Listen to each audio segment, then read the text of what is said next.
Okay, so it's taken quite a few weeks, but we are starting to see who the actual troublemakers actually are. And they're all new. They're all new, except for, naturally, Grandma.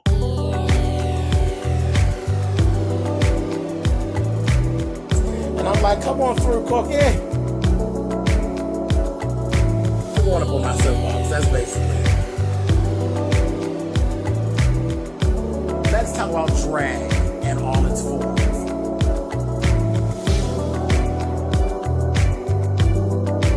What, Cookie?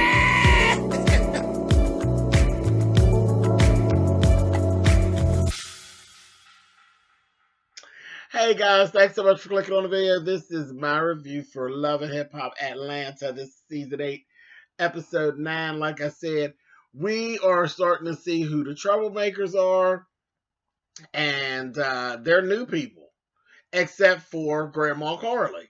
You got Akbar, troublemaker, Pooh, troublemaker, mess, pure mess. But we will talk about it. Let's go. Kendra and Carly get going at it right there at the damn cabin. They're like having this little thing, and Carly's on one. Flat out. Carly is miserable. You know, it's always a situation when it comes to Carly and Jock. If they ain't messing, if they ain't screwing, they argue. And that's their thing. That's what they do. And it really doesn't matter when Jock is with somebody else. Carly shows her ass. Now, Jock doesn't do it as bad, but in the past, Jock, your little ass, when there's a man, you be feeling some kind of way too. You do. You and Carly just got this little thing. I don't know. I wouldn't fool with neither one of y'all. I wouldn't. I wouldn't fool with neither one of y'all. Both of y'all got a thing going. Y'all love arguing and fussing with each other, and then y'all pull other people in, and then y'all are disrespectful to those people. I don't feel it for neither one of y'all when it comes to that little thing. But Carly was totally disrespecting Kendra, and Kendra had enough, and she told her, "Please stop, or I'll have these two people move from in between us, and I'll bust your ass, Nana." You know, and Carly just was disrespectful, doing her thing, ended up throwing a damn shoe. The shoe almost hit Bambi, which is a whole big issue. Bambi's like, oh, wait a minute now. You know, Jock got all upset. Kendra's like, well, why are you defending her? Because that's what he do, but that's what he do. He didn't even want to bring you there. You better take it for what it is.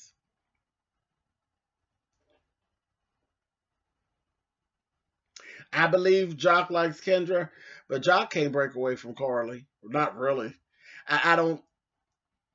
I don't know. I don't know what. And then he didn't disrespect her because he was all disrespectful to her. You know, when he starts saying, "Why are you letting her get you out of character?" Especially her, she's miserable and this, that, and the other. But you like her, there, Jock. She's all those things that you're saying, but you like her, there. You like her, and you're bothered when Mo's around. You're bothered. Y'all both full of shit. But whatever.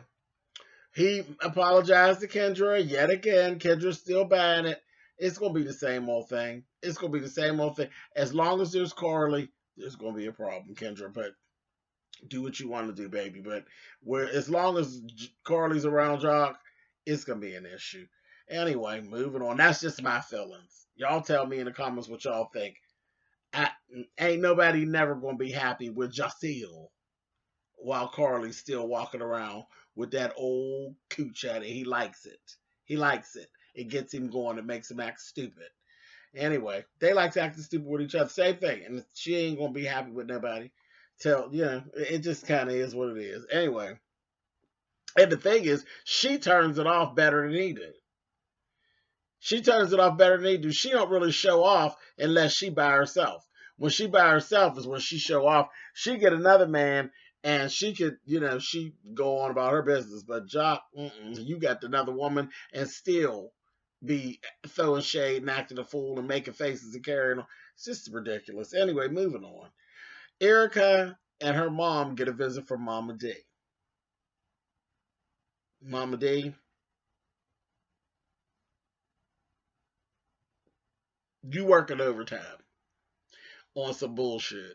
She then went down there talking about, why can't you, what's up with you and Scrappy and Bam? Why ain't y'all all getting along to be able to co-parent and all be able to sit in there? Because like, well, I don't know. Her normal. I don't know. Bambi said no. It's Bambi. Bambi's not a very forgiving person. She ain't for the bullshit, and she knows you're not to be trusted, Erica. And that's that. And everybody kind of feels the same way about you. I could imagine not wanting to be. She's something about Erica just ain't right. But anyway, Baba D says she gonna get into it and she's gonna talk to Scrap and Bam and see if she can smooth it over and they can all have a sit down so they can come to some type of agreement where they can all coexist. Honey, later on in the program, Mama D went over to their house and talked to them, and they shut that shit right down. Told her, "Girl, we know what you're doing, but we good with the way things are, honey. Don't nobody talk to her except for a couple of text messages about Imani, and that's it. And that's all we're really interested in. And I don't understand why it needs to be anything more. Erica is a problem. She's another Carly. She's fine when she's preoccupied with another piece of a man or pregnant. When she's not, she's a mess. She's messy. So, and they ain't going for it. And Bambi says what she says, and Scrap is doing whatever Bambi says. So that just is what that is. Can't say I blame him. And did y'all see Scrap's goddamn jacket? And they were at the damn resort. I keep wanting to call it a resort at the cabin. That goddamn jacket is everything. Everything. Woo, old Scrap, honey. Butch Queen realness, honey. Anyway, yeah, I said it. Moving on. Carly, um, is at that cabin. She just started going off on all the girls because it was like literally Carly versus all the girls, and they were like, "Girl, what's wrong, honey? Something seems not right, girl. You okay, sis?" Because they're like, "Girl, your mood swings and stuff, and you going off on everybody and telling everybody to come on." And and I was laughing when she told Bambi, "It'll just be whatever. Just come on." I'm like, "Now, Carly, Bambi will kick your ass. I don't know why you doing all this, having these camera balls and acting stupid. You know for a fact that Bambi will take you and twirl the shit out of you. So what, girl, stop." And that's when they all just like said, "Girl, stop." And Shekinah was like, "Girl," she said, "Y'all done talking to me? Because I'm done with this." She went to go walk away. Shekinah gonna say, "God is good." She will say, "Yes, he is." I'm still being all nasty. Shekinah said, "Girl, you're gonna get struck down. You're gonna get cursed, Daddy." A mess. Carly tripping. Carly's upset. She got this whole thing. And that's what Rashida told him. There's more going on with Carly. Carly got this whole thing with the miscarriage, then the whole thing with Mo showing up and all that. The next morning, Rashida went and talked to Carly and told her, "Girl, we care about you. That's why we ask, and we're not trying to fight with you. We're trying to figure out what's going on and try to get you into a good spot. You need to chill. And all the shit that went down, girl, you were wrong. You were wrong. Period." And she took it from Rashida. She took it, and that was that. Um, then later on, we see Mimi and Pooh meet up. And Pooh, I looked at Pooh. Now, Pooh, you accusing Grandma Carly of being old. I looked at you, Pooh. Pooh, I think you got a free bus pass. Like, for real. Pooh, and when she told Mimi, "Girl, you could use a little bit of filler," I said, "And you're the one to tell somebody who needs a little filler, girl? You look like if you breathe too hard, you will crack. You need to go sit down somewhere, Pooh. You look like an old bitch. You really do. You an old looking bitch." I was like, ain't no way. There's no way Pooh is my age. No way. She look a mess. Anyway, she go through all this, and we see her little man next week, and that motherfucker look old, dried up too. They look perfect. They look like two old used leather duffel bags, honey, the two of them. Anyway, but I'm shading anyway. Um, she says she's gonna throw a little cocktail party and try to get everybody together and really clear the air so they can see that she's really a nice person, and she's gonna apologize to Carly and clean everything up. And Mimi's like, "Yeah, cool." But then we got her in her confessionals giving her real shit. She really ain't trying to do none of that. She's planning to have the girls rally around her and turn everybody against Carly and try to show them that Carly is horrible and that she's not. But that's not really the case. Ain't neither one of you bitches shit. But they're used to Carly's not shit. But you got some other new shit. Girl, you done fuck with Sierra.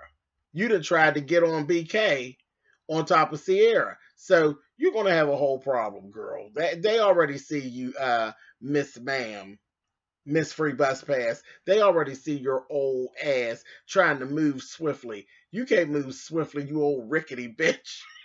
Anyway, moving on. So then they do this last little exercise down, out of the cabin. They do these little paper boats and they write something that they want to, set sail, anxiety or procrastination and all these little negative things. And they did the little thing. It was cute. And everybody was like, okay, cool.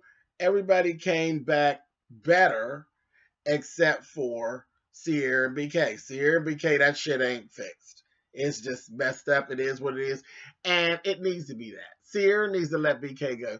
BK thinks he's slick. BK thinks that he's something special. Sierra just needs to let him go. That's part of Sierra's problem. She don't know when to let go. She don't. She hangs on too much. Mo ended up coming back and fixed everything with Carly, so they good. Thank goodness. So that was that. They wrapped the trip. Let's go back into the city. Travel back to Atlanta. Listen. So we go to this little showcase, and Tokyo performed. Then Akbar performed, and Spice was actually there. Spice and Tokyo were together.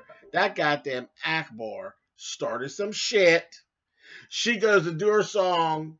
Then she gonna tell the DJ, cut the music. Now you want to do this battle rap shady bullshit to Tokyo and Spice talking about I'm here, I'm from here, y'all ain't from here. This that. It was a direct, attack.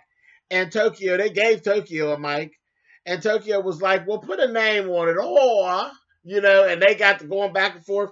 And then Akbar was, she was real hyped up, like, girl, well, wait a minute. Because, see, if it was just going to be like a battle rap thing, Tokyo could have said what she was saying. Akbar could have said what she was saying. But when y'all start coming, I said, see, here we go. These two big-ass Rams is getting ready to collide, honey. I said, oh, God. So it got real heated. And they said what they had to say, and then they said, I'll fuck you up, hoe, and I'll fuck you up too, whore. And it was back and forth.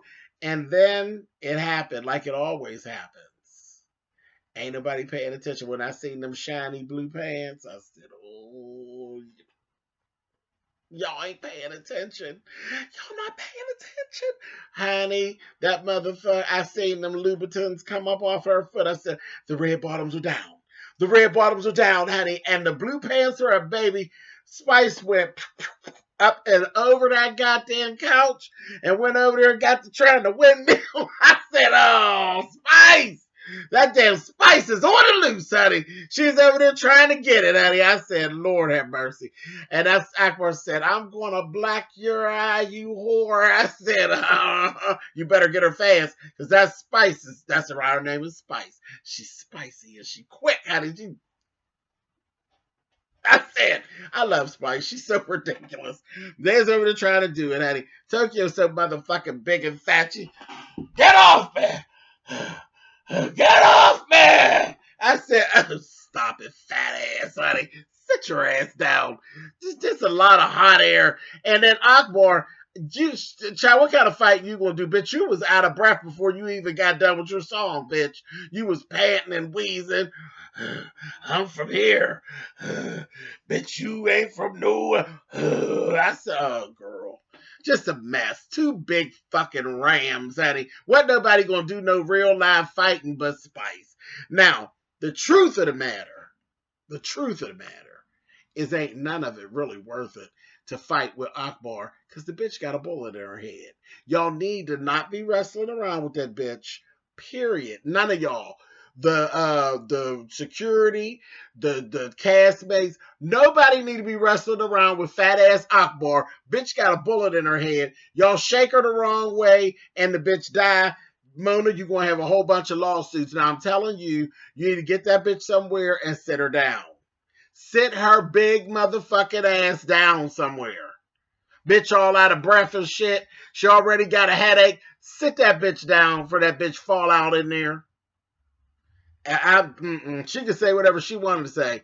I cuss that bitch out and keep it moving, but I would be wrestling around with that fat motherfucker and she die on me and have me with some time about nothing. Fuck that. She ain't worth it. She really ain't. She ain't worth it. I don't even know why they cast her. With a fucking bullet in her head. Then she starting shit. Candy, come get your fucking cousin. Anyway, moving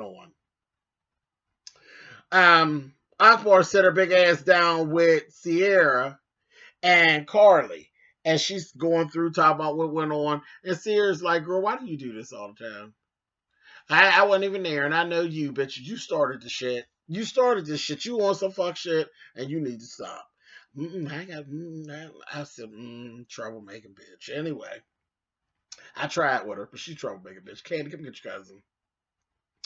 So then Sierra was, Carly talked about the whole thing with Pooh. Sierra was like, you know what? I'm not going that shit. She said, cause see, when I see Pooh, I'm going to slap the dog shit out of Pooh. That's what I'm going to do. She said, I'm done with BK. I'm finished. That old me and BK, that is a thing of the past. We're done. We can't date. We can be friends, but we can't date. But when I see Pooh and her free bus pass, I'm going to slap the dog shit out of her and give her a transfer. I said, well, good evening. So that's that. Carly goes on down. Nobody shows up for the thing but Mimi and Carly. Funny as hell. Pooh already throwing shade. I said, well, wait a minute. You said you wanted her to come so you could apologize and square things away, but you throwing shade already. And Mimi was saying, Pooh, your tone. What tone? I can't believe she came. Throwing the shade.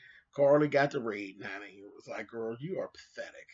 Absolutely pathetic. And nobody's here. Everybody knows about you. Everybody knows what you did with BK and Sierra, and that's why ain't nobody here. You full of shit, and ain't nobody messing with you. Honey, that thing got mad. Honey, I'll take care of what I need to take care of with that Sierra. I didn't try to come on to BK. BK tried to come on to me. I said, if anything, y'all try to come on to each other. But just the same, ain't neither one of y'all shit, you or BK. And that's that. Then she said, Carly, you shit on my sheets, you bitch. You owe me $750. I said, so that was just a really rough little night you spent with them, Carly.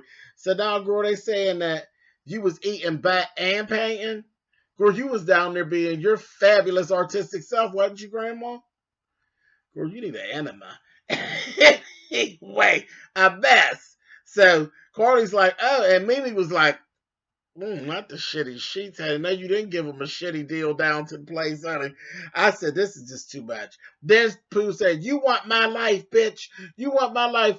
Carly was like, who? Girl, nobody wants your life. She said, you owe me $750, you bitch. She said, that's okay. I'm going to catch you on the streets. I'm going to fuck you up, Carly. I said, girl, that's why I exposed. You said expose what? Girl, shut up, Pooh. I said, oh, Pooh, you're a troublemaker, too. You and Akbar are absolutely ridiculous. Perfect for this show. Anyway, I will talk to y'all next week. Full of mess, honey. All new troublemakers. Ain't that a blip?